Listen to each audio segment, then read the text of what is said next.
Kalau sudah kadung terkena kanker, apa yang harus kita lakukan? Oke, kita bahas langkah-langkah yang harus dilakukan seseorang ketika kadung terkena kanker. Baik itu kanker payudara, kanker usus, kanker hati, dan kanker-kanker yang lain. 1. Sering-seringlah berdoa dalam kondisi khusyuk dan pasrah kepada Allah Subhanahu wa Ta'ala. Kenapa bisa demikian? Perlu Anda ketahui, ketika seseorang berada dalam kondisi khusyuk, maka dalam dunia psikologi orang tersebut akan masuk ke dalam kondisi trans atau gelombang theta, di mana ketika seseorang sering masuk ke dalam kondisi trans dengan perasaan yang khusyuk, tenang, pasrah, maka otak akan mengeluarkan hormon serotonin dan hormon endorfin yang sangat melimpah, di mana kedua hormon ini akan sangat membantu dalam proses perbaikan sel-sel tubuh yang terkena kanker. Demikian pula sebaliknya, ketika seseorang terkena kanker dan sering merasa cemas, takut, khawatir, stres, maka otak akan merespon dengan mengeluarkan hormon stres yang bernama hormon kortisol. Hormon kortisol ini adalah jenis hormon yang jika diproduksi berlebihan akan bisa memperparah kondisi kanker seseorang. Yang kedua itu adalah wajib berpuasa. Penderita kanker wajib untuk berpuasa, baik itu puasa sunnah, puasa wajib maupun puasa intermittent fasting. Kenapa perlu puasa? Tujuannya adalah untuk mengurangi pasokan makanan yang bisa menambah jumlah racun yang masuk ke dalam tubuh. Karena semakin banyak makanan yang masuk, maka semakin besar kemungkinan racun juga akan masuk. Selain itu, dengan berpuasa maka akan meningkatkan produksi indukan hormon yang disebut dengan HGH atau Human Growth Hormone hingga lebih dari 500 kali lipat. Sekedar informasi, fungsi HGH ini salah satunya untuk meningkatkan imunitas tubuh seseorang.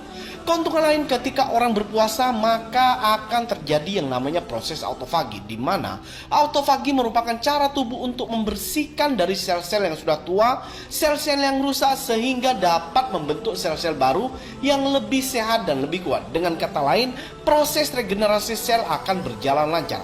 Yang ketiga itu adalah ganti air putih Anda dengan air alkali.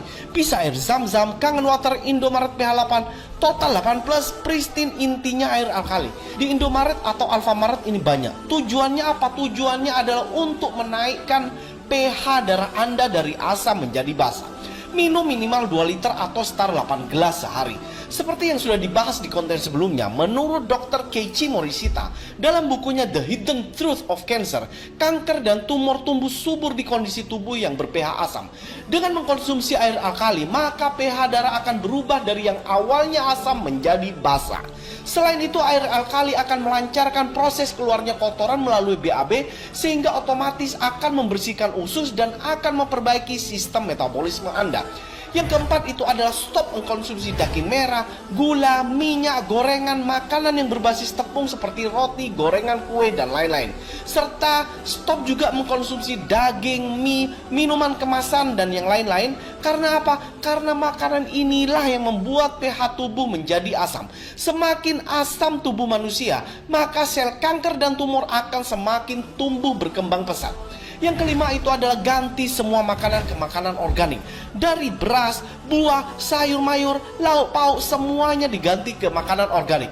Beli aja di toko online macam Tokopedia, Shopee, Bukalapak. Di sana banyak pedagang yang berjualan makanan organik. Kenapa harus organik? Yang ini tidak perlu dijelasin ya, karena kita semua tahu saat ini makanan kebanyakan menggunakan pestisida yang akan memperparah kondisi seseorang yang terkena kanker. Yang keenam itu adalah lakukan proses bekam. Sekedar informasi, bekam sangat dianjurkan untuk penderita kanker karena bekam bisa mengeluarkan racun-racun baik logam berat maupun zat sampah yang tidak bisa dikeluarkan melalui BAB dan air seni. Yang ketujuh itu adalah konsumsi herbal yang banyak mengandung zat antioksidan tinggi. Karena seperti yang kita ketahui bersama, antioksidan berfungsi untuk mencegah dan memperbaiki kerusakan sel-sel di dalam tubuh, khususnya yang disebabkan oleh paparan radikal bebas. Ada beberapa tumbuhan yang mempunyai tingkat antioksidan yang tinggi, diantaranya itu adalah jamur dewa, jamur lingse, kelor, buah bit, teh hijau, habatus sauda, dan yang lain-lain. Syaratnya satu, jangan dipanaskan.